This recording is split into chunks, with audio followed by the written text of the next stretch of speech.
Well, good morning, and it's Wednesday, the 7th day of February, and I have the great pleasure of being with Geoff Dugan. Good morning, Geoff. Good morning, Allan. How are you doing? Very, very well. And I'd like to say to you and to those watching that it's a long time since you and I have spoken or seen each other, and it's a delight to have Indeed. a chat. Yes, yeah, very much so. Thank you. And the purpose of our chat today is for us to have a conversation about Dr. Stephanie Burns Yes, the and particularly wonderful. the upcoming program that's coming up next week. Yeah. And I'd like, if I may, to kick off by asking you, how did you originally come across Stephanie, and what were you doing at the time that you met? Yeah, that was such a long time ago. Nearly 40 years ago now. Yeah. Um, well, it was 40 years ago. Um, excuse me. Yeah, I had a background in mental health. I'd worked in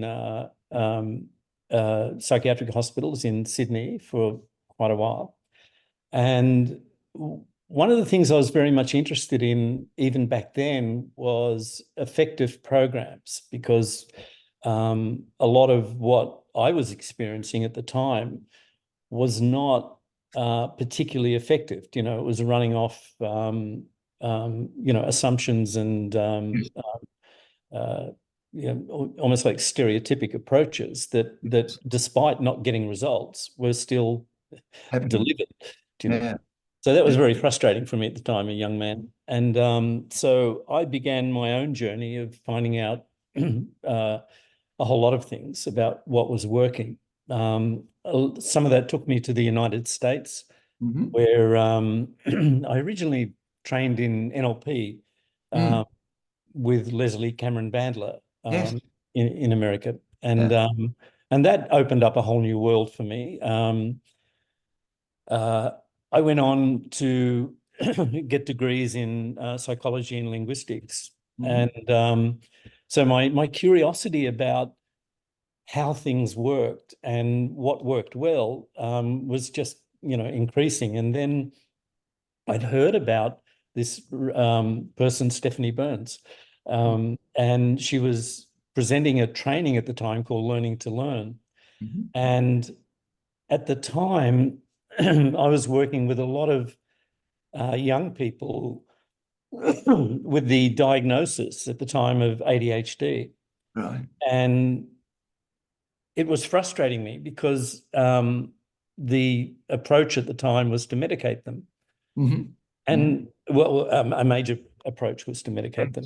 Yeah. And I thought, no, there's something here that is being very much missed, and I think that was the major thing that alerted me and interested me in Learning to Learn. I wanted to know how better to approach these children I was working with and what we could do. So I did Learning to Learn, and the whole 3 days was just a total eye-opener into a whole new world of what you could do with learning. That informed my work enormously at the time. I get there's so much I could say about it. The thing that struck me initially with Steph's work and has continued to do so is that she's not bound by these ideas of recipes and formulas for doing things. What she presented was some extraordinarily powerful principles and examples of their application. Yeah. And the examples were fantastic processes that to me really worked. But the key was to really understand the principles, to really get into the fundamentals of what you were doing. Yeah. That was learning or whatever it was, whatever activity you were involved in, it really sparked in me this approach to understand what I was doing. And not why I was doing it or, Yes. but how Yeah. I was doing it. Yes. And for me, I realized that that in all my work, I'm much more interested in the mechanism rather than the explanation. So, Lovely distinction, Geoff. well, yeah, I mean, you Lovely can give lots of explanations, and you mistake it sometimes for for what it is, but it's not. It's a map of whatever it is, and you can have a multitude of maps. Yeah. But mechanisms are a totally different thing, and it was the how of things that absolutely entranced me and reinforced my initial fumbling approaches with that. Yeah, yeah. Geoff, you say some things there that really echo with me. I go back to my first learning to learn, and I was just amazed that I went through the process, and I agree that there were different. There were absolutely beautifully crystal clear principles that I could not hang on to, but go and trial and test. And it was the testing and the doing. And I think implied in your comment there is I could take those mechanisms and apply them to several things in different areas, not just the one activity. Yeah. And to me that was critical, Allan, and that I wasn't bound by doing a recipe, that wasn't my recipe, or it didn't fit the ingredients I had. But her way of presenting and formulating and encapsulating those principles was so generative. It was it allowed me an enormous amount of flexibility, and importantly, it gave me a whole lot of mechanisms for feedback for improvement in what I was doing. Yeah. Geoff, was it the fact that it was the how and it was the mechanism, it was the activity, was that what made it easier to get the feedback? Because absolutely, it's observable, tangible to actually apply your feedback to. Yeah. It see that's a really interesting thing, because it's how can I explain this? I'm aware of a lot of methodology that you have to get the methodology right, and the application of it, the feedback you get is either explicit or implicitly that you're doing it wrong. And I've seen this in education, I've seen it in corporations, I've seen it in families. In all my work, there's that terrible burden of getting it right.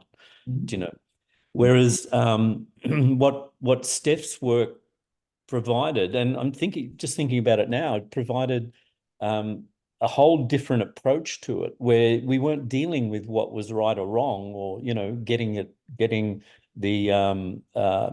technique right, but really paying attention to what was happening, what it was telling you, what it was giving you, and then giving you opportunities and pathways and encouragements to try something different, right? And without that terrible burden of failure. To connect to what you said earlier about maps, would it be reasonable to say that we had the map to guide us, but we were in the moment and we looked at what was actually happening and managed the how to the what was happening, rather than trying to make the what was happening fit the map? Exactly. Yeah, that's a great way. I think that's a very good way to put it, and you realize that the map was adjustable.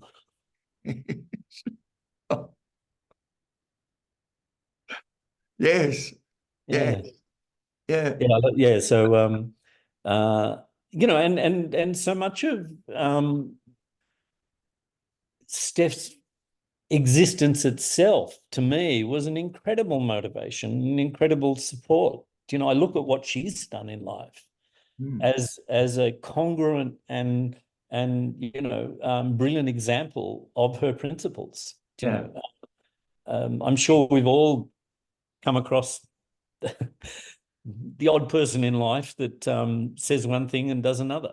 Yeah. You know, and in the world of training and teaching and gurus,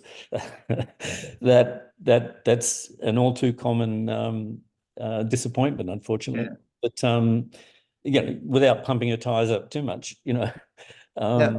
she is so congruent, and What is so it that makes the congruence? Can you just put some words on that? okay. Well, I both know Steph personally and professionally, and Yes. she's got this extraordinary bullshit meter, where she, An IVD. It's a bullshit detector. and she calls it, So yeah, she's not very tolerant of what doesn't work. Yes. And bullshit doesn't work. Yeah. Yeah. So her congruence is just evidenced in so many clear ways.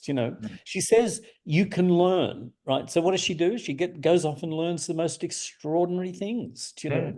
Um, uh, she says, question, your limitations. Yeah. Right? And she's a living example of a constant questioning of any limitations that are there. She is so mindful and respectful of individuality, and for me and I'm not talking about in, like in an ego sense, but the uniqueness of people. And for me, having worked in mental health and with learning difficulties and with all manner of fringe elements of our world, I've seen the individuality of people being totally crushed by Oh God. normality, Yeah. and by standards and by stereotypic structures that try and push everyone into a bell-shaped curve. Yes. Without being too radical, I found that approach of hers and her encouragement to really look for what are the resources, the skills, the potentials, and the possibilities in anybody. Yes. And for me, working with, for example, with kids with ADHD or had been diagnosed ADHD, that was critical, where we found, what they were good at, and where they could learn and start treating them like people, Same with, I worked a lot with folk on the spectrum. And again, in my lifetime, I've seen, people with these characteristics be, well, I mean, it's a strong word, but they've been tortured by the responses that they've had. They've been limited, they've been, locked away. But I I see that with approaches like Steph's, then a whole new possibility emerges. And to me, that's where I've always wanted to play and continue to play. Yeah. Yeah. I hope that, I'm sorry. No, it's a lovely, no, it's beautiful descriptions in so many ways. I'm wondering if I can get you to go back in time and see if you can find a spot in one of the programs or interactions with Steph where there was one of those moments where you captured something that she's given you and gone, oh, I hadn't thought of that, but of course. Because yeah, okay. There's actually many. She introduced me to the work of Humberto Maturana, the Chilean biologist who and that was a major thing for me, and seeing it in her work. And he described life as being a purposeful drift, which I adopted. I'm, if I was going to get a tattoo, it'd be that. And it described my life perfectly. You know, it's been adrift, but it's been with purpose. I think a moment that really impacted me was in the very first Learning to Learn, where she had this exercise of drawing your hand. Yes, I remember. But you didn't draw your hand, you drew the spaces, right? You drew the negative space. And that was such an opening for me to look for the not obvious, you know. Yes. Yes, it's clear what's there, but it's what's not there that really makes the difference.